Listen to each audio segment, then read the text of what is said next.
వక్ఫ్ సవరణ చట్టం 2025 రద్దు కోసం అఖిలపక్ష రాజకీయ పార్టీలు ప్రజా సంఘాలు ఏకమై ఐక్య న్యాయ పోరాటంతో తమ హక్కులు సాధించుకుంటామని కేంద్రానికి వారు హెచ్చరించే విధంగా వక్ఫ్ చట్టం వక్ఫ్ అంటే ఇస్లామీయ పరిభాషలో ధార్మిక అవసరాల కోసం లేదా ప్రజా సంక్షేమం కోసం అల్లాహ్ మార్గంలో దానం చేసే ఆస్తి అని కమిటీ తెలిసింది. ఒక వ్యక్తి తన వ్యక్తిగత ఆస్తిని దైవ మార్గంలో శాశ్వతంగా దానం చేయడం, ఆ ఆస్తిని అమ్మడం కానీ స్వప్రయోజనాలకు వాడుకోవడానికి కానీ ఏమాత్రం ఆస్కారం ఉండదని అన్నారు. వక్ఫ్ భూములను సాధారణంగా మసీదుల నిర్మాణం, శ్మశాన వాటికలు, మదర్సాలు, ఆసుపత్రులు, విద్యా సంస్థల నిర్మాణం తదితర ప్రజా సంక్షేమ కార్యక్రమాలు మాత్రమే వాడుకునే అవకాశం ఉంటది. వక్ఫ్ పరిరక్షణ ధార్మిక విధి, రాజ్యాంగ విలువలను పరిరక్షించడం ప్రతి పౌరుని వ్యక్తి కర్తవ్యం. ఈ కొత్త చట్టం రాజ్యాంగ అధికరణ 14, 15, 16, 25, 26, 300 విరుద్ధం అని, ఇది పూర్తి ప్రజాస్వామికమని కమిటీ పేర్కొంది. వక్ఫ్ తలుచుకుంటే ఎవరి ఆస్తి నైనా ఆక్రమించుకోగలదనే తప్పుడు ప్రచారం సమాచారాన్ని వ్యాప్తి చేసి ప్రజల్లో అపోహలు సృష్టించే కుట్ర ప్రయత్నం జరుగుతుంది. ఈ కొత్త చట్టంను రద్దు చేసి వందల సంవత్సరాల మసీదులకు, మదర్సాలకు, ఆషూర్ఖానా, శ్మశాన వాటికలకు, ఈద్గా, దర్గాలకు పత్రాలు సమర్పించాలని చెబుతుంది. ఇది సాధ్యపడే విషయమేనా? ఇది రాజ్యాంగం కల్పించిన 26వ నిబంధనకు విరుద్ధం కాదా?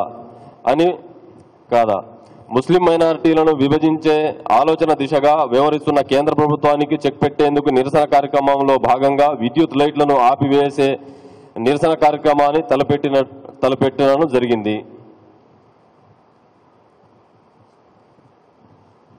వక్ఫ్ సవరణ చట్టంలో లోపాలు ఉన్నాయని, గత దశాబ్దాలుగా ఉన్న వక్ఫ్ ఆస్తులకు సంబంధించి వాటి ఆధారాలను చూపించి నమోదు చేయుటకు సవరణ చేయబడినదని దీన్ని వ్యతిరేకిస్తున్నాము.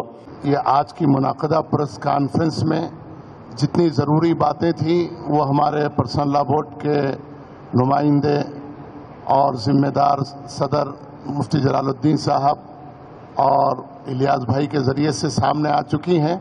मैं इस प्रेस कॉन्फ्रेंस के ज़रिए से तमाम ज़िले के कोने कोने तक ये बात पहुंचाना चाहता हूं कि पर्सनल लॉ बोर्ड के जितने कारिंदे हैं, नुमाइंदे हैं मंडलों में, देहातों में, जिनको बुलाकर 2 रोज़ पहले हमने मीटिंग की, इस प्रेस कॉन्फ्रेंस के ज़रिए से फिर दोबारा उनको याद दहानी कराता हूं कि कल के होने वाले प्रोग्राम को मेहनत करके, कोशिश करके कामयाब बनाएं.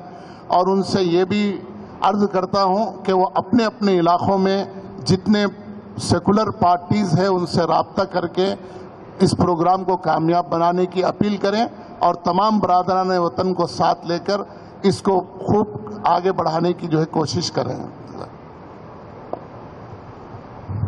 धन्यवाद. ముస్లిం పర్సనల్ లా బోర్డు ఖమ్మం జిల్లా యూనిట్ తరపున రేపు తీసుకున్నటువంటి కార్యక్రమాన్ని బలపరుస్తూ అఖిలపక్షం ఆధ్వర్యంలో 9 to 10 అంటే 9-10 నిమిషాల వరకు ఈ కరెంటు ఆఫ్ చేసేటటువంటి కార్యక్రమాన్ని తీసుకున్నారు.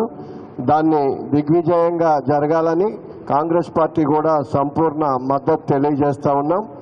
అట్లాగే వేదిక మీద ఉన్నటువంటి ఈ కార్యక్రమానికి మద్దతు తెలియజేసినటువంటి అన్ని సంఘాలు, అలాగే అన్ని రాజకీయ పార్టీలు కూడా జిల్లా వ్యాప్తంగా జరగాలి కాబట్టి అన్ని మండలాలలో ఉన్నటువంటి మన కమిటీలకు కూడా మెసేజ్ ద్వారా అక్కడ కూడా ఈ యొక్క కార్యక్రమాన్ని తీసుకొని అక్కడ ఉన్నటువంటి సబ్ స్టేషన్ల ద్వారా కావచ్చు, అక్కడ ఉన్న గ్రామంలో ఉన్నటువంటి షాపులు అన్నిటినీ కూడా బంద్ చేయవలసిందిగా విజ్ఞప్తి చేయాలని చెప్పేసి కూడా కోరుతా ఉన్నాం.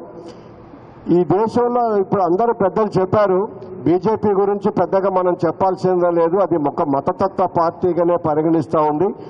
మనం అందరం కూడా దాన్ని ఇప్పుడు మరొక స్వతంత్ర పోరాటం లాగా బీజేపీ విధానాలను ఎదుర్కోవటానికి ఐక్య సంఘటనతో ముందుకెళ్లాల్సినటువంటి అవసరం ఎంతైనా ఉంది. అది ఇండియా కూటమిగా ఒక బాధ్యత తీసుకొని ఆ ఇండియా కూటమే ఇప్పుడు బీజేపీ ప్రభుత్వానికి వ్యతిరేకంగా మరి అనేక పోరాటాలను కొనసాగిస్తూ ఉంది.